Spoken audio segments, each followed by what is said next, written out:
SLST ইতিহাস বইটি লিখেছেন ডক্টর সত্য সৌরভ জানা আর লিখেছেন ডক্টর তন্ময় নায়েক। বইটি প্রকাশিত হয়েছে আরামবাগ বুক হাউস থেকে। বইটিতে মোট 9টি ইউনিট আছে এবং বইটি নবম, দশম এবং একাদশ, দ্বাদশ পরীক্ষার জন্য। আর সমস্ত ইউনিট ধরে ধরে আলোচনা আছে।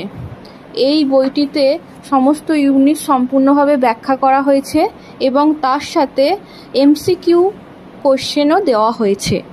এই বইটিতে মোট 60টি প্র্যাকটিস সেট আছে আর এর সাথে আছে 17 বছরে এসএসসির কোশ্চেন।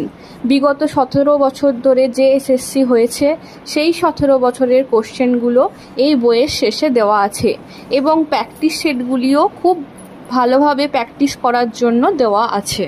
আপনারা এই বইটি নিতে পারেন এবং এটি আপনাদের জন্য পরীক্ষার জন্য খুবই গুরুত্বপূর্ণ হবে, কারণ এই প্র্যাকটিস সেটগুলো আপনাদের পরবর্তীকালে কোশ্চেন প্র্যাকটিস করতে বা কী ধরনের কোশ্চেন আসছে সেইটি দেখতে আপনারা পারবেন এবং সেইভাবেই পরীক্ষার জন্য প্রস্তুতি নিতে পারবেন। তাই আপনারা সকলেই এই বইটি সংগ্রহ করুন এবং দেখুন বইটি কেমন। আশা করি এই বইটি পড়ে আপনারা কৃতকার্য হবেন।